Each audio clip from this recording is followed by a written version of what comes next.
ಸೌಜನ್ಯ ಪರ ಹೋರಾಟಗಾರರಾಗಿದ್ದಂತಹ ಮಹೇಶ್ ಶೆಟ್ಟಿ ತಿಮ್ಮರೋಡಿ ಪರ ಪ್ರತಿಭಟನೆಗೆ ಅನುಮತಿ ನಿರಾಕರಣೆ ಮಾಡಲಾಗಿದೆ. ಗಡೀಪಾರು ಆದೇಶವನ್ನು ಖಂಡಿಸಿ ಪ್ರತಿಭಟನೆ ನಿರ್ಧಾರವಾಗಿತ್ತು, ಬಟ್ ನಿರಾಕರಣೆ ಆಗಿದೆ, ಅನುಮತಿ ಕೊಟ್ಟಿಲ್ಲ. ಮಹೇಶ್ ಶೆಟ್ಟಿ ತಿಮ್ಮರೋಡಿ ಪರ ಪ್ರತಿಭಟನೆಗೆ ಮುಂದಾಗಿದ್ರು, ಬಟ್ ಗಡೀಪಾರು ಆದೇಶವನ್ನು ಖಂಡಿಸಿ ನಿರ್ಧಾರವಾಗಿದ್ದಂಥ ಧರಣಿ ನಡೆಸೋದಕ್ಕೆ ಪೊಲೀಸರು ಅನುಮತಿಯನ್ನು ಕೊಟ್ಟಿಲ್ಲ. ಸೆಪ್ಟೆಂಬರ್ 29ರಂದು ಬೃಹತ್ ಪ್ರತಿಭಟನೆಗೆ ಅನುಮತಿ ಕೋರಲಾಗಿತ್ತು, ಆದರೆ ಪ್ರತಿಭಟನೆಗೆ ಅವಕಾಶವನ್ನು ಕೊಟ್ಟಿಲ್ಲ ಬೆಳ್ತಂಗಡಿಯ ತಹಶೀಲ್ದಾರ್.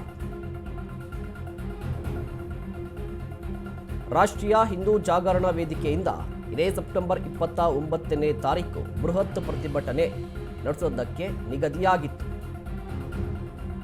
ಆದರೆ ಈ ಪ್ರತಿಭಟನೆಗೆ ಅವಕಾಶವನ್ನು ಕೊಟ್ಟಿಲ್ಲ, ಅನುಮತಿ ಕೊಟ್ಟಿಲ್ಲ. ಸೌಜನ್ಯ ಪರ ಹೋರಾಟಗಾರರು ಅಂತ ಗುರುತಿಸಿಕೊಂಡಿದ್ದಂಥ ಮಹೇಶ್ ಶೆಟ್ಟಿ ತಿಮ್ಮರೋಡಿ ಗಡೀಪಾರಾಗಿದ್ದಾರೆ. ರಾಯಚೂರು ಜಿಲ್ಲೆಗೆ 1 ವರ್ಷಗಳ ಕಾಲ ಅವರು ದಕ್ಷಿಣ ಕನ್ನಡಕ್ಕೆ ಬರುವಂತಿಲ್ಲ.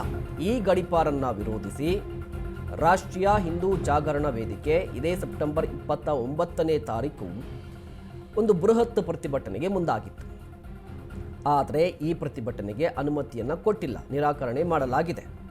ಬೆಳ್ತಂಗಡಿಯ ತಹಶೀಲ್ದಾರ್ ಅವರು ಅನುಮತಿ ಕೊಡೋದಿಲ್ಲ ಅಂತ ಹೇಳಿದ್ದಾರೆ. ಸೊ ಈ ಪ್ರತಿಭಟನೆ ನಡೆಯುತ್ತಾ ಇಲ್ವಾ ಅನ್ನೋದು ಸದ್ಯದ ಕುತೂಹಲ. ಕಾರಣ ಏನು ಅಂತ ಹೇಳಿದ್ರೆ, ಸ್ಥಳೀಯವಾಗಿ ಮಹೇಶ್ ಶೆಟ್ಟಿ ತಿಮ್ಮರೋಡಿ ತುಂಬ ಪ್ರಭಾವಿಗಳು, ಅವರದ್ದೇ ಆದಂಥ ಬೆಂಬಲಿಗರ ದೊಡ್ಡ ಪಡೆನೇ ಇದೆ. ಅನುಮತಿ ಕೊಡದೇ ಇದ್ರೂ ಪ್ರತಿಭಟನೆ ಮಾಡ್ತಾರಾ ಇಲ್ವಾ ಅನ್ನೋದ್ರ ಬಗ್ಗೆ ಇನ್ನಷ್ಟೇ ಗೊತ್ತಾಗಬೇಕಾಗಿರುವಂಥ.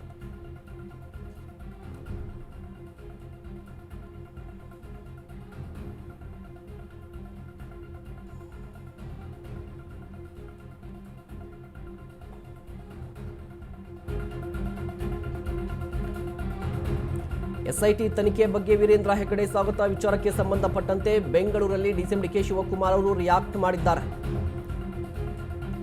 ವೀರೇಂದ್ರ ಹೆಗ್ಗಡೆ ಅವರು ಹೇಳಿದ್ದನ್ನು ನಾನು ನೋಡಿದ್ದೀನಿ. ಎಸ್ಐಟಿ ತನಿಖೆಯ ಅಂತಿಮ ವರದಿ ಬರಲಿ, ಅಂತಿಮ ವರದಿ ಇಲ್ಲದೆ ಮಾತನಾಡಿದ್ರೆ ಅರ್ಥ ಇಲ್ಲ. ರಾಜಕೀಯವಾಗಿ ಯಾರು ಬೇಕಾದರೂ ಮಾತನಾಡ್ತಾರೆ. ನಾನು ಸರ್ಕಾರದ ಭಾಗವಾಗಿದ್ದೀನಿ, ಸೊ ವರದಿ ಬಂದ ನಂತರ ನಾನು ಮಾತಾಡ್ತೀನಿ. ಎಸ್ಐಟಿ ತನಿಖೆ ಬಗ್ಗೆ ವೀರೇಂದ್ರ ಹೆಗ್ಗಡೆಯವರು ನಿನ್ನೆಯಷ್ಟೇ ಮಾತನಾಡಿದರು. ಎಸ್ಐಟಿ ತನಿಖೆಯನ್ನು ಸ್ವಾಗತಿಸಿದರು. ಇದೇ ವಿಚಾರಕ್ಕೆ ಸಂಬಂಧಪಟ್ಟಂತೆ ಈಗ ಡಿಸಿಎಂ ಡಿ ಕೆ ಶಿವಕುಮಾರ್ ಅವರು ಕೂಡ ರಿಯಾಕ್ಟ್ ಮಾಡಿದ್ದಾರೆ. ನೋಡಪ್ಪ, ನಾನು ನಿನ್ನೆ ಮಾತಾಡಿದ್ದೀನಿ, ಅವರು ರಿಪೋರ್ಟ್ ಬರಲಿ. ನಾನು ಟಿವಿಲಿ ಏನು ಸ್ಟೇಟ್ಮೆಂಟ್ ಆಗಿದೆ ಅದ್ರ ವಿಚಾರದ ಬಗ್ಗೆ ತಾವೇನು ಪ್ರಚಾರ ಮಾಡಿದ್ರಿ ಅದ್ರ ಬಗ್ಗೆ ಎಲ್ಲ ನಾನು ನೋಡಿದೆ. ಈಗ ಇನ್ನು ನನಗೆ ಫೈನಲ್ ರಿಪೋರ್ಟ್ ಬರೋವರೆಗೂ ಇದ್ರ ಬಗ್ಗೆ ಮಾತಾಡೋದ್ರಲ್ಲಿ ಅರ್ಥ ಇಲ್ಲ. ರಾಜಕೀಯವಾಗಿ ಯಾರು ಬೇಕಾದ್ರೂ ಮಾತಾಡ್ಬೋದು, ಬಟ್ ನಾನು ಮಾತಾಡ್ಬೇಕಾದ್ರೆ ಸರ್ಕಾರ ಒಬ್ಬ ಪ್ರತಿನಿಧಿ ಆಗಿರೋದ್ರಿಂದ ಇಲ್ಲ ಹೋಮ್ ಮಿನಿಸ್ಟ್ರು ಇಲ್ಲ ಚೀಫ್ ಮಿನಿಸ್ಟ್ರು ಅಫಿಷಿಯಲ್ ಆಗಿ ಸ್ಟೇಟ್ಮೆಂಟ್ ಮಾಡಬೇಕು. ರಿಪೋರ್ಟ್ ಬರಲಿ, ಆಮೇಲೆ ಮಾತಾಡ್ತೀವಿ.